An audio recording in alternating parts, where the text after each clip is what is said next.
Well, hello, everybody, and welcome to the Make Music Income podcast, episode 32. And boy, we are going to have some fun today. Welcome. We're going to be doing a lot of things, and we've got, obviously, if you're watching on YouTube, a new face here on the podcast, but we'll get to that in just a minute. This podcast is sponsored by Make Music Income and the new ebook, The Stock Market: Where, Why, and How to Submit Your Music to Stock Music Libraries. And this podcast is also brought to you by the Production Music Academy and Stephen Bedall, who you will find is suspiciously absent today. Not that suspiciously, we talked about it last week, as he is on hiatus for a few weeks while he gets hitched to Milady up in Canada. And I'm sure that will be a fine time. I'd love to be up there for that. That would be super fun. But we will miss him for a few weeks. But today, we are not at all handicapped today, ladies and gentlemen. We have the amazing Dave Kropf of 52cues.com. So today's podcast is also sponsored by 52cues.com. You need to go there and check out that amazing community that Dave's got going on.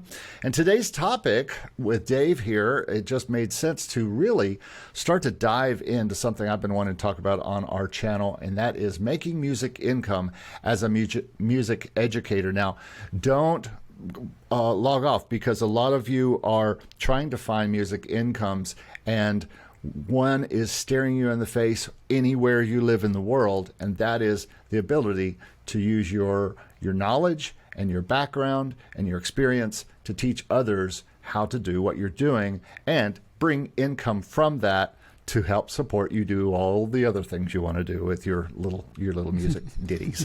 So, Dave, thank you for joining us today. How are you doing, my friend? I am so happy to be here, and I do wish all the best to Steve and his lady, Milady. I usually listen to your podcast when I'm doing my morning bike ride, and I about had to pull over when you end up running gag of Milady, and so I thought, it's become a thing. I thought that was really funny. He never knows what to call her. He's like, my girlfriend, fiance. I mean, there's my lady. There's a very French word for what she is until, not girlfriend, not wife, fiance. Even has a little accent. And you can sound fancy. That's what he said, but he kept saying my lady, and he says sounds like old English. But anyway, medieval times from my lady. But I wish him all the best, and I do appreciate the invitation. We were sharing a burger last week or a couple of weeks ago, and talking about it, and so I absolutely love to come in and help you out. And talking about education, I mean, that's really where I got my foothold in the music industry. So I can talk about education all day long. Well, we usually start this podcast by talking about what two busy music professionals are doing all week long. So tell me about what's going on for you this week. How's it going? Yeah, it's been, we just wrapped up 3 months for the new 52 Cues, and because we were at Facebook and had like about 1,000 members, and we're almost to 200 members over at 52cues.com in our new home. And so we just wrapped up 3 months, and it's been a real eye-opening challenge, pleasure, balancing, like running a really interactive community with a lot of content and everything, and is educationally focused, but yet still like doing the thing that I'm teaching people to do, which is being a composer.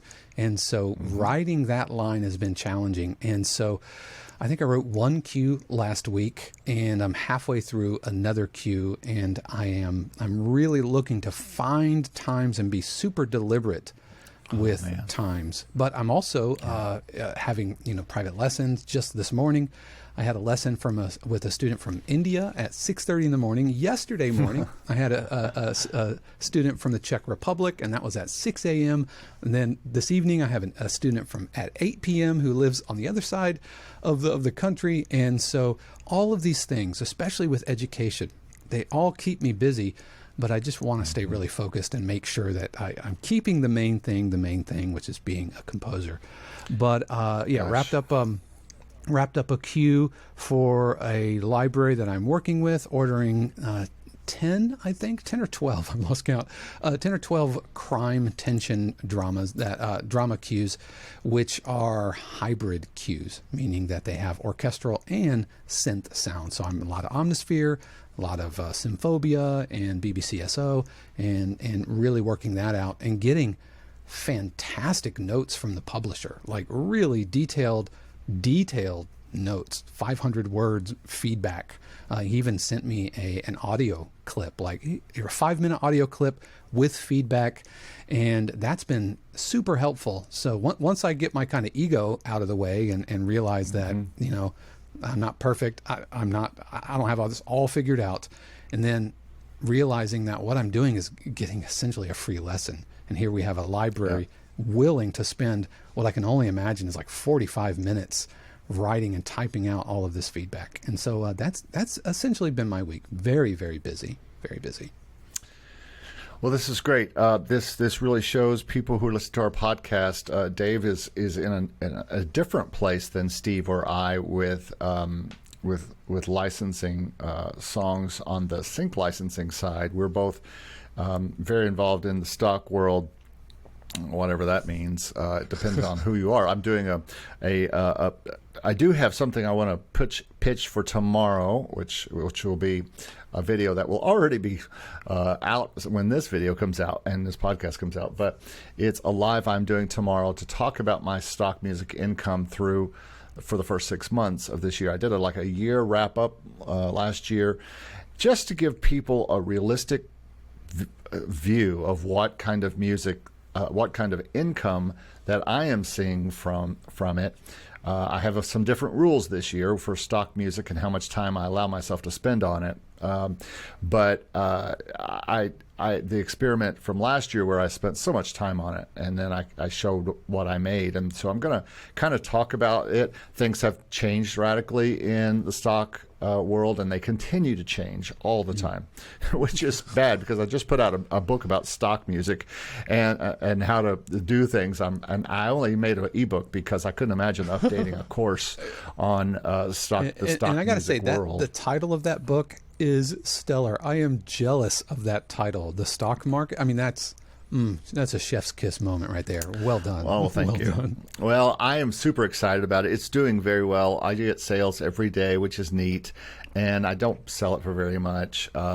It's called The Stock Market, Where, Why, and How to Submit Your Music to Stock Music Licensing. I just kept getting the same question all the time. Is there a list? Is there a place where I can go and find out all the libraries? And so I started it as a list, but eventually I just started giving my comments on each library and my experience with each library, just like this whole channel. All my channel is my experience personally, only mine. I'm not the absolute end-all be-all on anything I talk about on my channel. I'm just doing it. And so my whole point with my channel and this ebook is just to tell about my experience with this, what I make, what I see with the certain things. Everybody is going to have different experiences. Your mileage may vary. So, everybody is going to have a different thing. But I made this ebook to just for anybody who says, I just wish I knew where all the libraries were. And so I did a few videos back about finding libraries in general. And I talked about Jesse's book that is a directory to music libraries, and Clint's book, which is a directory of music libraries, and then introduced this ebook and talked about Music Library Report and other places people could go. So you can see that video up here. No, sorry, up here. You can see it somewhere once I edit this video. But or you can just go down and look for it in the description below. But the book that you want to see, if you are just trying to find that one resources where all the stock music libraries are and my thoughts about them, you can find that at makemusicincome.com/stock market. As far as my week, I have been trying to also be busy doing music. I have found there are times while I am teaching that students are working on things and I have nothing to do, and I can just turn on Logic notebook and write down a few ideas. I don't know if you've ever done that before, but there are nooks and crannies sometimes in our teaching world, especially in a teaching world where you have a logic computer in front of you all day long, because you're teaching logic all day long, and they are working on things sometimes for 3 or 4 hours in a night, and I have not grading anything, so I will just kind of work on something as well. And so I'm trying to just find any nook and cranny I can to continue writing. Some things will go to stock. Some things are personal. Some things are classical. I started some new classical pieces recently. And that's another podcast I want to do, is a podcast on I think we have to do everything. And people get tired of hearing that, but I think we're going to have to do everything. But that's a whole other podcast. Today, I want to talk about how you can make music income as something we haven't talked about a lot on this channel. Steve and I have talked about it a little because we both have done it, and that is being a music educator. This could be being a music educator at a school like Dave and I do, at schools literally miles apart, and or just teaching lessons, which Dave and I have both done, individual lessons. Dave, you still do that, right? Oh, yeah. Zoom. I mean, I used to do like drum set lessons, and we'll get into all of that. But no, with Zoom, especially during the lockdown and COVID, kind of normalized Zoom, and so that's completely exploded since then. Yeah, absolutely. I did some online lessons, but then after COVID, I started doing some local piano lessons and things like that. And I have just stopped that just because I have too many other things kind of going on. So, but I did that until this job came along, and this is kind of was the point of education for me. I wanted to add teaching as a music income source, and that's what I talk about on this channel, is music income sources. How can you have multiple music incomes going on? It's the only way that you're going to make a living is to have multiple income. So let's start with I know your background. We've talked about that in our last video about your background and how you got to be a teacher. And so if you want to see that, go check out the video that Dave and I did where we talk about his coming up through teaching in Memphis at Visible, and then Full Sail. Let's start with Full Sail. Let's talk about that. Yeah. Let's reintroduce people to what you do. Yeah, I teach a production music course at Full Sail. I'm a course director, professor, whatever you want to call me. I mean, my title is course director, and I teach project and portfolio 2 at Full Sail, which is a course in production music. I teach about using references. I teach about the industry, why we have to make some of the compositional decisions we have to make. And students write like a positive cue, they write a hip hop cue, they write a tension cue. Cool. And then in the final week, I want to come take that. Then in the final week, because Full Sail classes are just 4 weeks long, and so in week 4, it's deliverables. So we work through stems and cut downs, and how do you do your rearrangements and file, formats and sample rates and bit depth and all of those kind of things. And so it really is, because it's a portfolio class. If we're looking at Bloom's taxonomy of education, it's, synthesis. It's at the top. And so we're not really learning a lot of new information other than, the industry itself. But it's not like a theory class. It's not a music history class. It's not how to use. They come in probably pretty knowledgeable about logic and everything at that somewhat. point? I mean, somewhat. Full Sail does have an open enrollment, and so there is no, prerequisite necessarily other than a desire and an aptitude, musical aptitude and a desire to really look at a career in music. And it's it is a accredited institution that offers bachelor's of science and all of that. And so, although it kind of fits underneath the umbrella of trade school, so it's not like a liberal arts degree where you're going to go and there's going to be like a cafeteria and dorms and all that kind of, and take English and science and all those classes. Well, they do have to take those classes, but they're all bent towards, the entertainment industry. Interesting. And so getting a job is full front on the minds of the students, of the faculty, and everything. And so when it came time for me to design a course, I thought, okay, I could have a composition course where students are just learning how to compose, and that's great and great. But I was looking at segments of the industry that I was involved in, and there is a direct line between here's how you study theory, here's how you work logic, and here's where you can go start making some money. And it's going to take a little while, right? So if your rent's due next week, this ain't the way to do it. But if your rent's due next year, then we can really talk about it. And so they were really gracious and let me design curriculum around production music. And so that's what I teach at Full Sail. I'm just literally, depending on when this comes out, I think this is my 1 year, the week of my, not 1 year, my 10-year anniversary with Full Sail. Wow. And I taught 11 years teaching drum set and electronic music and music history and music theory at a college in Memphis called Visible Music College. And so I've been doing higher ed for 21 years. And even before then, I taught drum set lessons, and I taught like high school drumline and all of that kind of stuff. But it wasn't really until the last 10 years where I went from being a drummer musician who composes to a composer who is also a drummer, to the point where now, I kind of semi-retired from gigging. I just don't have the time.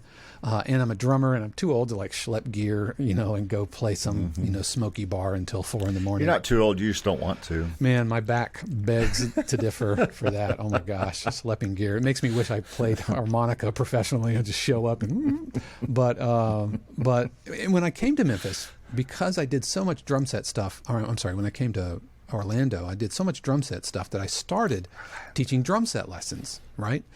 And I just don't have the passion, and I didn't have the passion. So about a year into it, I stopped teaching drum set lessons, and I was getting paid. Students would come over to my house, and I had like 2 drum sets set up kind of side by side so they can play and I can play. I had a whole recording system and all of that, and it was great, and it paid really, really well. But I did not have the energy, passion. And I knew that when students started canceling lessons, and I was secretly happy about it, right? Part of me went, "Oh, phew, thank God, I didn't want to teach that lesson." That's when I knew that wasn't mine to do, because there is a drum set student or a drum set teacher out there who absolutely wants to pour into that student. Of course, but it wasn't going to be me anymore. They want the gig. And I think that's the thing I want to get to. One of the things I want to get to in this episode is the income from being a full-time educator that lets you have some bit of breathing room monetarily to not have to take some music jobs. Right. And so while most of us probably came up thinking, I'm not going to be a stuffy old music professor. I want to play gigs, and I want to do sexy music licensing and all that kind of stuff. Well, you can still do all that stuff if you want to, but you're going to need to make money. And probably a lot of you listening to this have a day gig, and it's not music, and you hate it. And you're not using your music skills at all in that day job. Now, some of you may love your day job, and that's fine. If you do, I've had day jobs that were fine too. But if you don't love your day job and it has nothing to do with music, it's never too late. And I am living proof that you can turn that engine around. I worked corporate for 10 years before I went out professionally in music on my own as a business. And it wasn't, even after that, it took me a good 10 years to realize I just need to go get some more education. And so I went to MTSU and got my undergrad in mostly studying music history and music business. And I was like watching the professors, and I was like, wow, I think I would have a unique thing to say to students from my background as a music producer and my background as a ne'er-do-well in college, messing around writing songs up in the piano rooms instead of going to class, and I could have easily gotten a music degree, and at least I would be further down the road with a little bit of knowledge and stuff. But I was, I tell all my 18 to 25-year-old students, now is the time. Don't worry about anybody telling you music isn't going to pay the bills or whatever. Get the knowledge now, and have that knowledge as an advantage over all the other 18 to 25-year-olds who want to do music and think they're just going to be rock stars or whatever. Learn Pro Tools, learn Logic, learn theory, learn history, learn all of these things. Not going to hurt you. Just having it. There's no downside to education. There's no downside. I mean, maybe some student loans, but as far as the education itself and the knowledge, no, there's no downside. There's no downside, and it's only going to help a career that you want anyway. You want to work in music your whole life? Music education is not going to hurt you. And this is not necessarily a sell podcast for you need to go back to school. I'm just telling you, I went back to school so I could make more income. I went back to school and then got the master's and promised my wife that I was getting the master's so that one day I would teach and bring income in.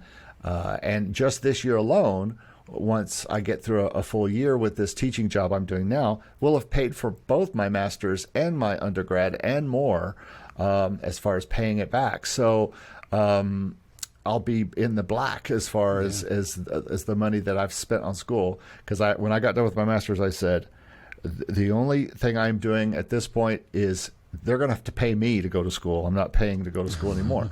But what I'm trying to get to, and what Dave and I are trying to get to, is the fact that it can be that base so that we can sit at home this morning, and do podcasts and work on our songs and work on our cues and do all the things that we want to do for our music careers, because it becomes not just a safety net, but certainly a consistency that we all need as music people. Yeah, and it's an enabling force. You know, if I wasn't a full-time teacher at Full Sail, there's no way I could take some of the creative and commercial risks that I take now. Mm-hmm. You know, and yeah, I get up. You know, my whole miracle morning, getting up at 4 a.m, and all of that stuff that would still happen, but I would probably, you know, still be gigging. I would probably, you know, I wouldn't be able to turn down work. I wouldn't be able to say, you know what, I don't want to write for this library because, you know, I'm not feeling it. It's just, you have to go through everything and you have to pitch to everything. And so if there's a part of you that enjoys teaching, if there's a part of you that likes either young people or folks who are just further down or further before you on the same path, then there's absolutely room for everybody to teach. And I highly encourage anybody to get into teaching if they have just a little bit of interest in it, because what you're going to find out is that you will become a better composer. You'll become a better producer. You're a better musician. You'll understand theory. You'll understand logic, or whatever tools you use. I tell you what, you want to learn how to use your DAW, try to teach people how to use your DAW, because they're going to ask you questions that you can't answer that you will need to find out. And of course, it's okay to say, I don't know, but you will get absolutely sharpened by teaching the thing that you're looking to improve upon yourself.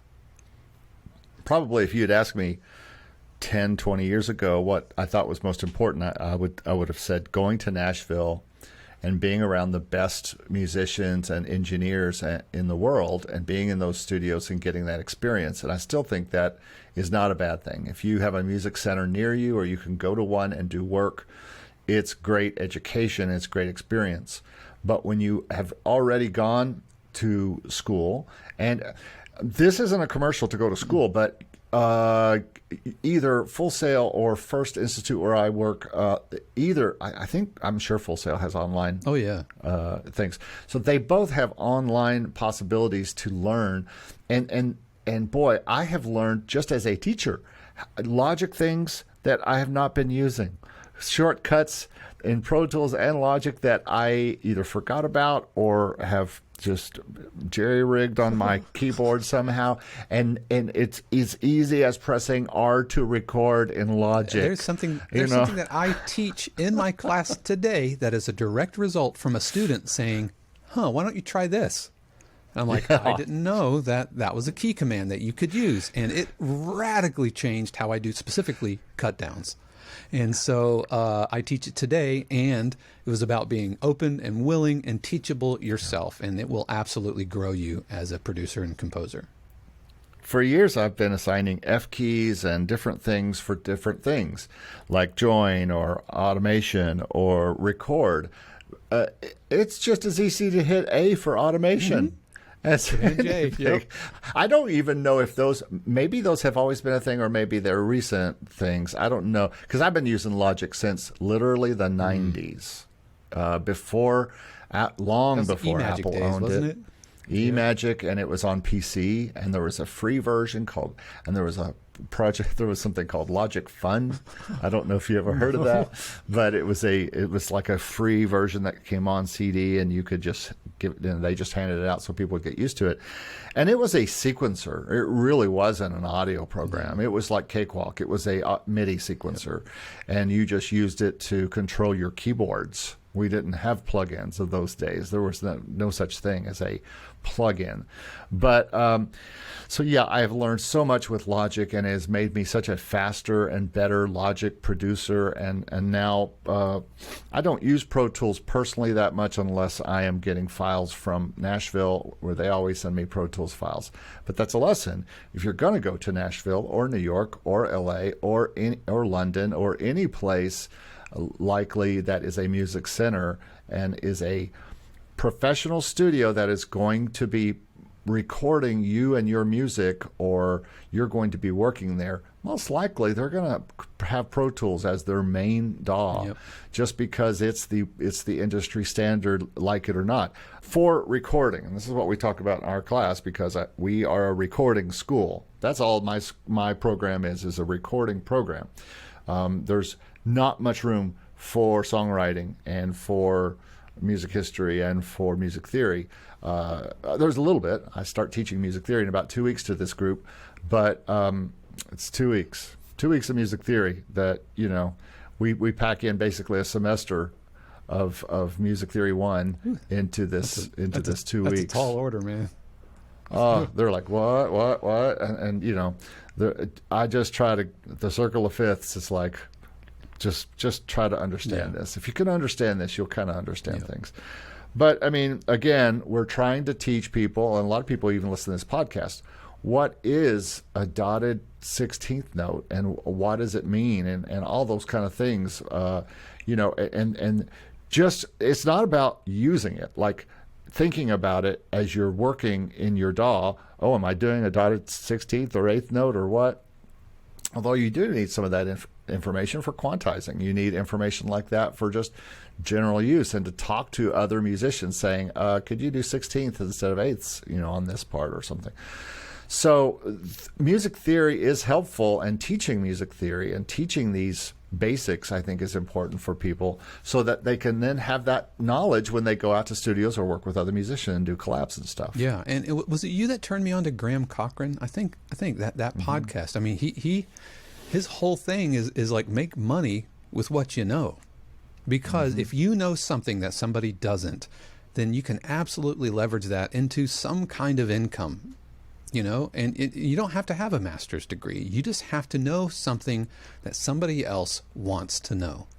And so, by the way, that's a fantastic podcast. I appreciate you for turning me on to it. I listen to it all the time. And Graham started with another very, very big thing that he started, was called the Recording Revolution. And so Graham is, for those of us who are have our own business, and we will evolve into YouTube teaching here. But Graham did that. He started his own YouTube channel to talk about recording in Pro Tools and teaching people how to do recording things and things like that. And it turned into a big business for him, and it taught him how to run an online business. And now he teaches only an online business. But so I'd like to kind of move into that a little bit, as both of us now, in addition to being online, real world teachers to students face to face, we also run music communities online, and that has become part of it. And if you're like me, you look at that as a possible, down the road, bigger and bigger thing, possibly. It could be the future of our teaching. Who knows? I did it because I wasn't teaching yet, and I really wanted to start giving some thoughts and things out on my channel. How did yours start alongside alongside your full-time teaching Yeah, job? it kind of started out as a means to for a vlog, like a weekly check-in, as a way to keep myself accountable. And so last year, in 2021, I mean, I started this in 2019 when 52 Qs came out, and I was going to post one every single week, and it just didn't happen. I way overproduced it, and I just got over my skis a little bit. So that's fine. It kind of fizzled out. But for 2021, I committed publicly to the internet, as if that really matters, but I committed to writing a Q every single week, embracing the 52 Qs idea, and going onto YouTube and just talking about the Q, talking about the lessons I've learned and all of that. And it just slowly evolved into teaching about production music, teaching about the industry, specifically production music with libraries and publishers. And yes, lessons learned. And even there was one week I didn't write anything. There was one week where I had a massive disaster in the studio, like my AC went out or something happened. There's other weeks where I had really good victories. And so that whole year, like 52 weeks of checking in, just evolved into and out of a standard vlog into educational videos, which is, I just can't help myself. I mean, I'm 21 years in higher ed. I can't not do it.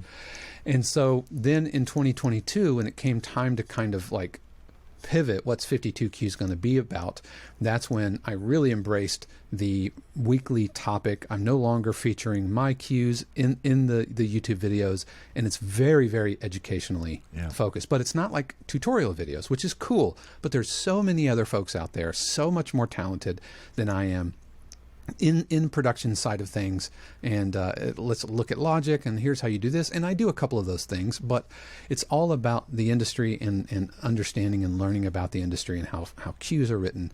And that leads us up to kind of where we are now. We're halfway through 2022, and that the YouTube channel kind of pours into that, into the community, into the new 52qs.com, and then it's just this kind of groundswell of education. And it's not just kind of one-off tutorials, which is why the episodes are 45 minutes, hour long. And I know that's algorithm breaking, right? I know that my titles and thumbnails and all of those things that the YouTubers chase, I've made a deliberate choice not to chase, because that's not really sustainable for me to be able to do that week in and week out. And that's not the kind of content that I want to be making, because the YouTube channel isn't about like analytics and clicks and monetization. No, and can I just give you a little, I think this is the hidden tidbit about YouTube. And YouTube might strike me down for this particular thing. Not like a copyright strike, but like a strike from the YouTube gods. I don't know if it's that. I do believe in the algorithm, and it picks up things and all that kind of stuff. But I think my success is absolutely related to the people that I talked to early in my channel and collabed with, basically, or talked about, or I got talked about. I did interviews with Jesse from Sync My Music. I did a taxi interview thing, and all of that, plus the initial shout out from Daniel at stockmusiclicensing.com, which is still the place where you want to go to find out about that kind of stuff. He still does a great job there. But yeah, I exploded overnight just because he basically put my video title on that I put out about stock music, and I had talked about his channel a lot on it, so he probably was returning the favor. But boy, it blew me up. It started me down the road from just I don't know, 50 or 60 subs to 200 or 300 subs almost in a week. Yeah, I mean, I can confirm that. I had a huge boost when somebody over at the VI Control forum posted my link. I'm not a big member over there. I don't post all the time, but I mean that's a thriving community. And so somebody took I wrote 52Q. It was my week 52 wrap up for 2021, and they posted it, like pages and pages and pages of follow up, and then you can see in the analytics where that spiked. And I was on Taxi TV just last week, and I can see a spike. That's got to help. Yeah, I can see a spike from there. Lots of new members and all of that. So because at its heart, YouTube is a social network, and it's not like Facebook and Twitter, but at its heart, there's algorithms. But it's the interaction from real people that helps to create a groundswell of support and subscribers. But at its heart, it's a social network. I try to do something every day on my community page. I think the community page on a YouTube channel is so underused. It's basically a Facebook that people actually look at, or that YouTube shows everybody on that that is watching your channel. They see that like they see a new video come out. It's as long as they're looking on their phone, which most people are, they will see these community posts, and I get such interaction in the polls there, and people watching clips and things like that there. Well, and that's one thing I love about your community and Make Music Income is that interaction. Like, I don't use that community feature at all, and you've given me ideas, but also your Discord. I point people to the MMI Discord all the time, because it is, in my opinion, the best Discord I've seen for the production music side of things. It's really good. It's well monitored. It's super active. There are always people to the point where I had to mute notifications because there was so much chatter happening that that's what you get for putting notifications on. That's a rookie mistake right there. But no, your Discord is absolutely stellar. Well, thank you. I will take credit on growing it some, because I push it a lot in my videos, but it was actually Stevie B's Discord, and it was before he was Production Music Academy, and that was his 52 Qs, his Discord. Actually, he had also had what's the other thing? Patreon tied to that, and he, like you, instead of Patreon and this and that, he cobbled together. He decided to go the route that you're on with the what's the app called? The Mighty Networks. The Mighty Networks. In fact, I learned about Mighty Networks from Production Music Academy. I was scrolling at the bottom. This looks great, Steve. What is this from? And he probably learned about it from Jesse at Sync My Music, who I've been on Jesse's community before too, and Daniel I think uses it as well on stock music licensing. So it's a really great app. But let's just concentrate here a little bit on. I do want to talk a little bit about educating online and the income that can bring, because that has now become. It's probably my third. Last month now, especially with this ebook, I've never had anything to sell before on there, and I've never really made it about selling. But now that it's become monetized and YouTube is paying me once a month, and then I get some consults from time to time, and then I just put this ebook out, and now that's bringing income. And I had my biggest month with the channel last month, including a sponsorship of a video by DistroKid. So that is becoming an income stream. If you are interested in educating and talking about your music, and this is something I talked about in my very first video. I talked about 6 things, and they were music licensing, stock music licensing, being a music artist, online channels, music publishing, and music production. And I still am just getting to talking about music artists and music. I'm trying to find some people like indie. There's indie artist community type things. I can't remember. I'm not sure if you've talked to him yet. Can't remember his name. But there's Indiepreneur who's here in Orlando. Actually, I don't know if you know about them. We should try to find out about them. But I think indie artists need the information that we are talking about licensing and about all these kinds of things, because indie artists need to stop sitting on their music and just sitting on it on Spotify like it's an egg and hoping it hatches, and doing other things like licensing their music on top of putting it on Spotify and on top of their gigs and all these kind of things. I think, like I said earlier, there's a podcast, maybe we're going to do it next week, on you have to do everything, and here's how. It's a plan that's hard, but guess what? Making a music life is hard. You have to diversify your portfolio, man.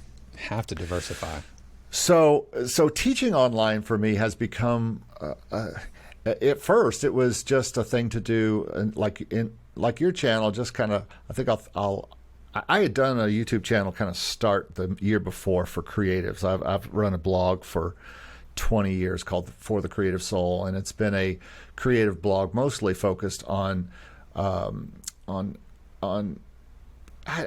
it was kind of a Christian blog in a way, creative Christian. I've been working in the Christian gospel industry for such a long time. A lot of the people I were talking to were believers. So it was kind of a blog about creativity.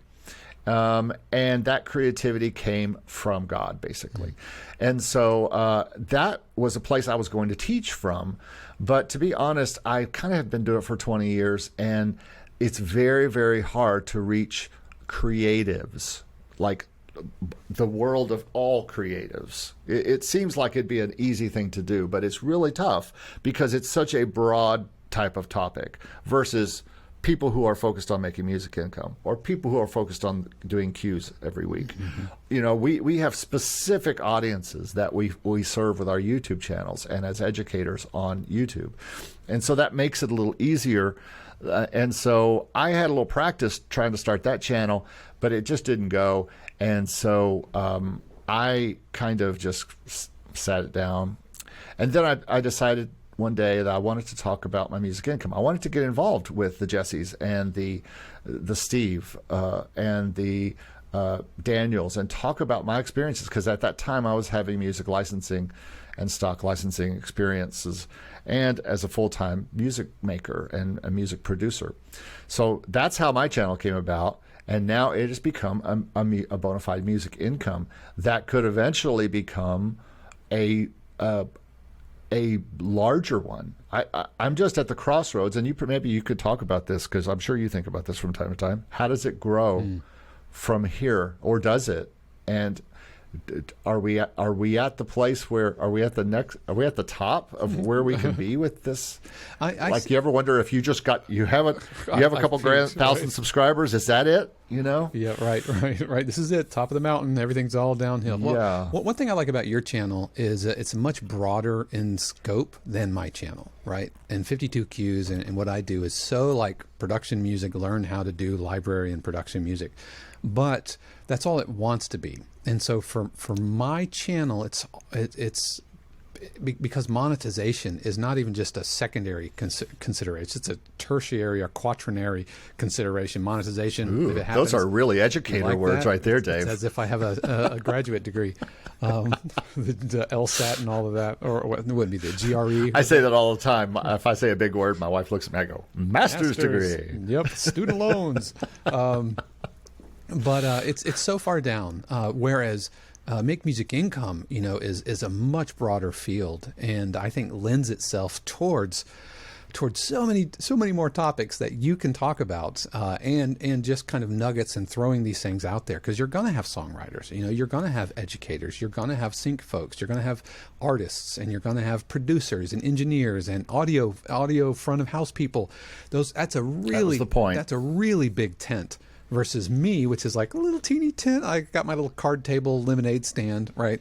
And so because of that, I think we have probably different goals from the YouTube channel. Maybe. And I think yours is a wider net than mine, on purpose, absolutely on purpose.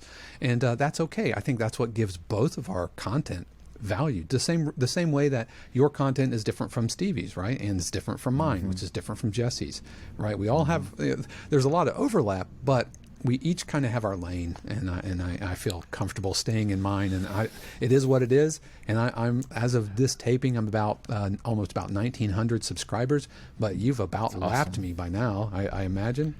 I'm just about at 3,000. Congratulations, man. That's no small feat. Soon, about 50 away. Yep. 50 subscribers away from 3,000.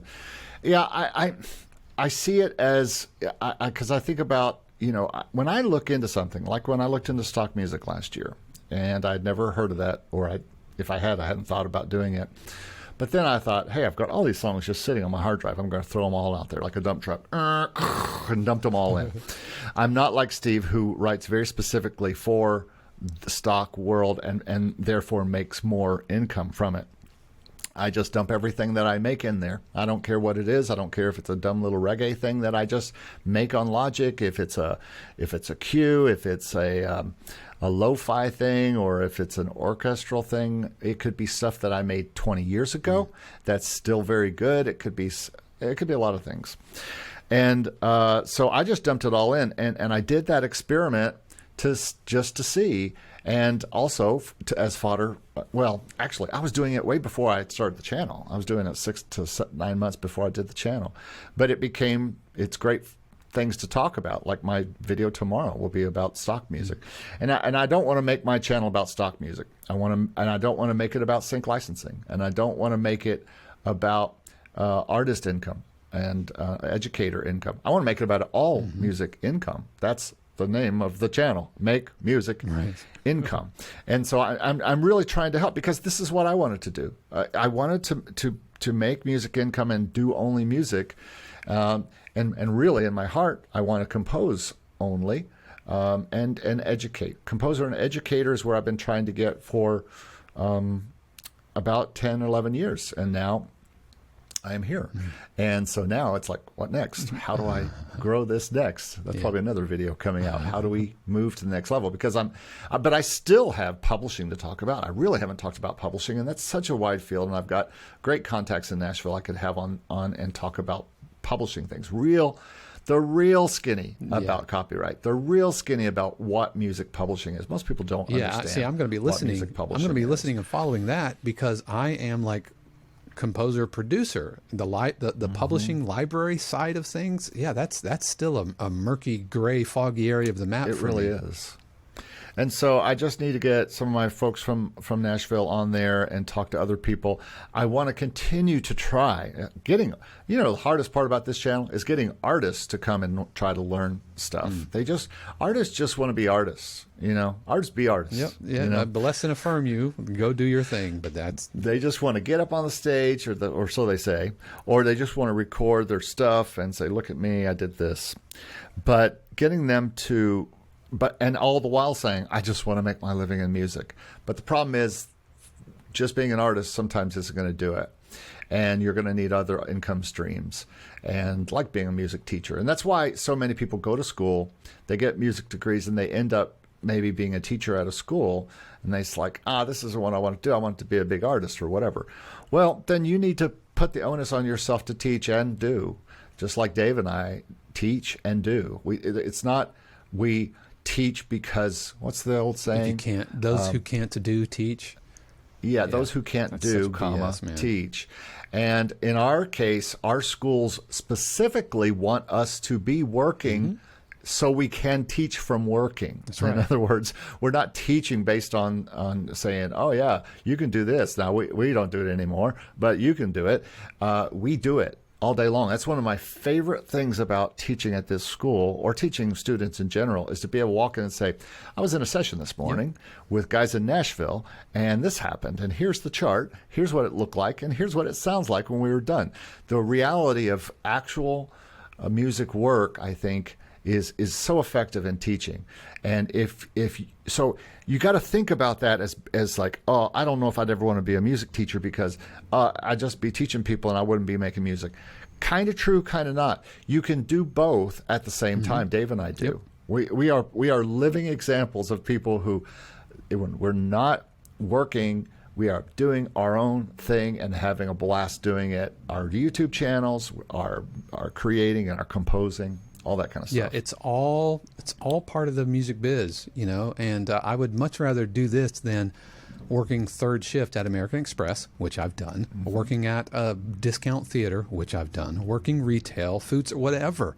I would much rather be teaching a Zoom lesson at 6 in the morning, because I enjoy it, and it keeps me within the sphere of music, which keeps me focused. And really thankful. You can even do this without a channel, without a school.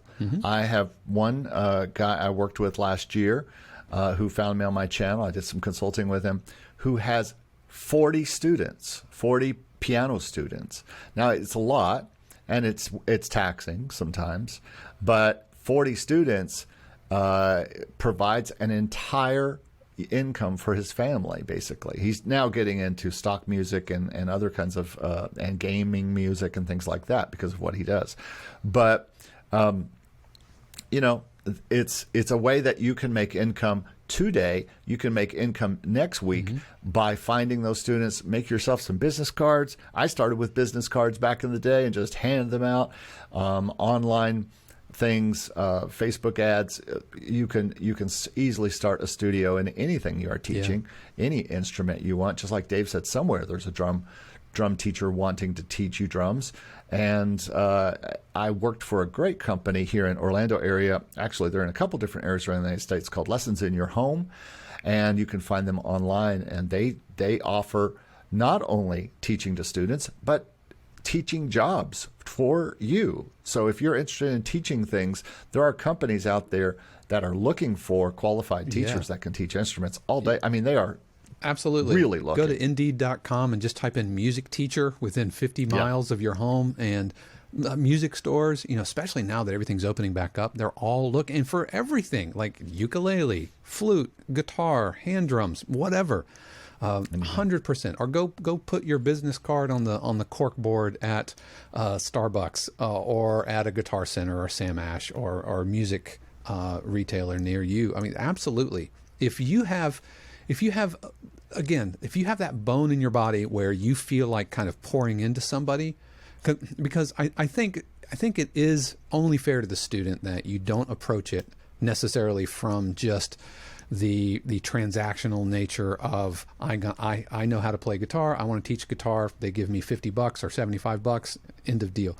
I think there has to be a little spark inside you that gets the same kind of dopamine hit from seeing a student get something as if you were to get a placement or something, right? I think that has to be in there. Otherwise, it's not going to be sustainable for long. It will. Well, it's also good juju. Yeah, it's good juju. It's good to share your knowledge and not just be all about you. And I think once you get that in the music industry, once you understand that it's not all about you, it's about serving people. Because listen, in any part of the music industry, you're going to have to serve people. You're going to serve an audience that you're on stage in front of. You're going to have to serve a library that you're writing for. And I don't care if it's a sync library or a stock library, they need to be served, and you're serving not just them, but their clients. And you've just got to serve. Bob Dylan said it, got to serve somebody. Yep. And he's not wrong. And even in music, we are a service industry. And so teaching just goes along with that. So we've talked about how to get income from teaching locally and having your own teaching studio. Quickly, let's talk about how to get a YouTube channel going. That doesn't sound like a very quick conversation, but quickly, I mean, basically make YouTube videos. There are tons of channels out there to talk about how to get started with your YouTube channel. I just did one. It's like 5 videos back called how I monetized a YouTube channel in 8 months. Go look at that if you're interested. And I tell the whole story of why I started my channel and how I started it. Yeah, and it's got to be consistent. I mean, with YouTube, you have to be consistent. I make a episode every week. And you don't have to start with like a fancy camera with a lens and backlighting and bokeh effect. You don't have to start with that. But I think as long as every video, something gets a little bit better. It could be the lighting and doing a little bit of studying about like 3-point lighting technique and a good microphone and everything. As long as it's moving forward, then I think people are really willing to go along with the ride. Now, obviously, you need to have something to say, and it needs to have value. But as long as you know something that somebody else wants to learn, there is a market for that. And using YouTube as a means to point people to your services, whether it's Zoom lessons or face-to-face if it's local, I think there's huge value. And ultimately, that's what my channel is about. My channel is about pointing people either to the 52 Qs or to getting lessons from me or feedback videos and all of that stuff. It's all that's the point of my channel ultimately. And for YouTube, make sure you find a niche that fits you very well, but also is underserved maybe a little. I just didn't see anybody talking generally about making music income. Everybody was talking about sync licensing, or they were talking about stock licensing, or they were talking about artist stuff. and I talk kind of about it all. And so I kind of saw an opportunity when I found that nobody was using makemusicincome.com or anything like that, and talking about making music income there are a few people who will every once in a while say, oh, here are some things you can do in music, but they have another channel based on something else. And so I just thought it made sense for me, for my background. All right, so that is not a good primer on how to start a YouTube channel, but there are other places to find that. But that's another way to educate. Yeah. And then getting back to our very first topic about being actual educators at schools. I was in my 40s when I went back to school to get my undergraduate degree and finish out. And I only did it because I was so close to it. And I don't know if I really thought about teaching before I did it. I just wanted to see if I could go back and handle it. And I took a music history course and fell in love with music history. And then, so I would just finish that out. And then by the end of that, I knew that there were other people that were teaching there that were great. And I said, I think I could be a good, because I was already teaching my clients in my consults. I had workshops at Word Entertainment and at Dark Horse Studios, and a lot of times I would just bring people in, groups of people, and we would sit and talk about their music, and I would basically teach this outline every day, not every day, but at least once or twice a month. And so I knew that I was okay at that, and people listened and mostly didn't fall asleep. And so I decided to go back and get my master's as a focused thing to be able to bring a teaching income, a 5-figure at least income, to add on to all the other things I was doing in income streams. And now that has happened, and that's how I did it. Again, I talk about that in the other video and other videos, but it was a focused plan. And so if your goal is to get a 5-figure income teaching, you may have to go back and do some education that you don't have, and or a master's if you plan on teaching at a major university, depending on where you are in the world. Or if you want to teach at trade schools, possibly you don't need a master's, right? Yeah. Well, if you don't have a graduate degree to teach at those types of schools, then typically you need to have a lot more industry credits. Yeah, right? credits. And so if you can roll in there and you're like, yeah, look at my Grammys, then they're probably going to talk to you without a graduate degree. And what's weird is our stories are so uncannily similar. Like I washed out of school around 1997 or so, and just with 3.5 years into a music education degree. Washed out and just left and just quit after all that work. So believe me, there's a giant story there involving fraternities and others. Anyway, it's not as bad. It's not like party animal. It's not. It sounds a lot more lascivious than it actually is. More about priorities and being young and stupid. But then I moved to Memphis and got the job at Visible Music College, then called Visible School. And as they were going through their accreditation process, they're like, okay, we're going to give you accreditation, but your teachers need degrees. And so in essence, I got my undergraduate, ironically, in music history, and then into my my graduate degree in jazz and studio music and drum set and vibraphone, as a means to qualify myself for a job that I was already doing, which was being a percussion instructor and music department chair at a college. But you're also probably a nerd to learn. Oh, heck yeah. I was too. Oh, my gosh. Oh yeah. I my YouTube history is nothing but tutorials and videos and all of that. And the books I listen to on my bike ride when I'm not listening to podcasts like yours, they're either like marketing books or like I've just started listening to The Artist's Way, which is absolutely fantastic. Oh, good stuff. And so and a lifelong learner, 100%. Yeah, that doesn't hurt. To be a lifelong learner, to read. Everybody always asks me, how do you know everything? And it's like, because I read everything. It's not like magic. I don't just know it because it appears in my brain. I listen to so many. Just driving back and forth to school, I listen to podcasts every day, 2 to 3 podcasts. Now some of them are NBA podcasts. So if you want to talk NBA, I'd be happy to talk about the current free agent season. But I was wearing my Memphis Grizzlies shirts at the grocery store. Yeah, well, my magic is backwards, but anyway, it'll be right side when you look at it. Well, okay, maybe. Okay, good. So yeah, I really think that you have to be focused if you want to. And to kind of wrap this up today, just whatever it is, whether you want to teach at a recording school or a music school and something like that, and you want to add that income to your bottom line, you've got to make that push towards getting accredited yourself. You've got to have the proper resume to get that gig, and it's not impossible to do. Anybody can go back to school and learn if you want to, and especially if you are older. I was older and took it way more seriously than I did at 18 to 25. I realized that school was so much easier when I showed up and I cared just a little bit, right? Yeah. The bar is really kind of low if you just show up. Yeah, you're not wrong. Just showing up, all these tests are easy. Writing papers is really easy. All you have to do is show up because there's a human being in the front telling you all the answers the whole time. All you have to do is show up and pay attention and give a little bit of a crap, right? Yeah, and not just sit there and look at your phone, and not just sit there and fall asleep. You really have to just go there and want to eat up that information. And I did. When I went back, oh man, every day I was just so excited. I mean, not necessarily for English Lit. To some extent, I got to write a little bit, but or physical science, things I had to take to finish up my degree. Like geology and those kind of things. Yeah, and so I didn't care for that much, but you get through that. But the music stuff, all the music history stuff I ate up, all the theory stuff I ate up, everything.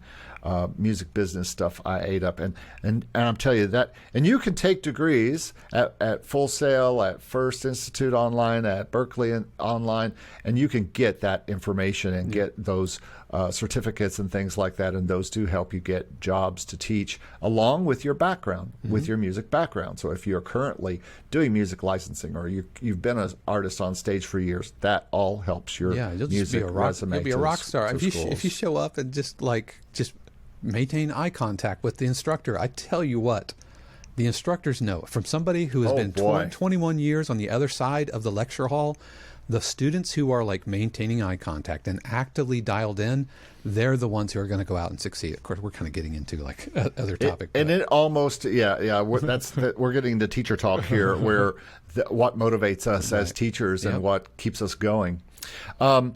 But if, like the YouTube example, we've talked about that, also teaching online or locally, all of these can be music incomes for you. And Dave and I could talk about this all day, and we practically have. So thank you so much for listening. We should probably cut this off about right here. Dave, thank you so much for bringing your amazing insights to this particular thing. We're going to talk again next week about something else equally as fun and music incomey.